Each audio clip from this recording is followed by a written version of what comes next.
Hello বন্ধুরা, সবাইকে good evening.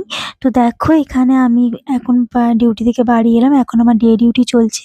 দেখো বন্ধুরা, তোমাদেরকে একটা জিনিস দেখাচ্ছি।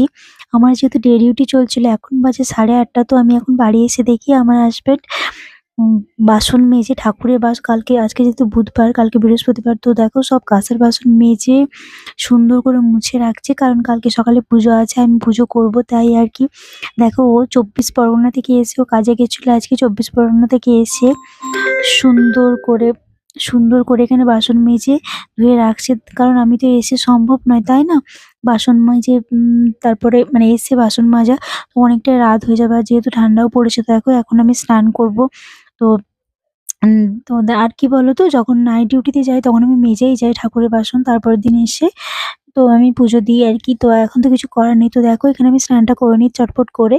তো ঝটপট করে স্নান করে একটু মুড়ি খেয়ে নিয়েছি। তো এখানে চটপট করে রুটিটা করে নেব। কারণ খুব তো তাড়াতাড়ি করে রান্না করতে হবে। কারণ কালকে আবার তাড়াতাড়ি করে সকাল, সকালে উঠে পুজো করে রান্না করে তো তারপরে ডিউটিতে যেতে হবে আরকি।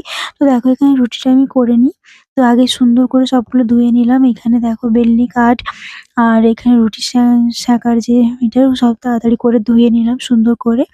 কারণ আমি সবকিছু ধুয়ে পরিষ্কার করে মানে কাজ করতে খুব ভালোবাসি। কারণ কি বলতো, পোকামাকড় তো উঠতেই পারে, তাই না?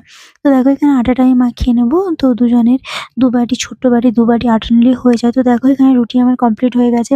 তো উপরের রুটিগুলো ওর, কারণ ও না ভেজানো রুটি খায়। মানে রুটি করার পর ভিজিয়ে খায়। মানে ওটাও স্বভাব, মানে অভ্যেস আরকি। মানে নরম রুটি খায়। মানে এমনিই নরম হয়, তারপরেও ও মানে ভেজা রুটি খেতে খুব ভালোবাসে। তো এখানে দেখো সিম ভেজেছি আরকি। ও সিম ভাজা খেতে অনেক ভালোবাসে। তো আর মিষ্টি আছে ফ্রিজে। তো এগুলো দিয়ে আমরা আজকে রাতের খাবারটা শেষ করব। তো চলো সবাইকে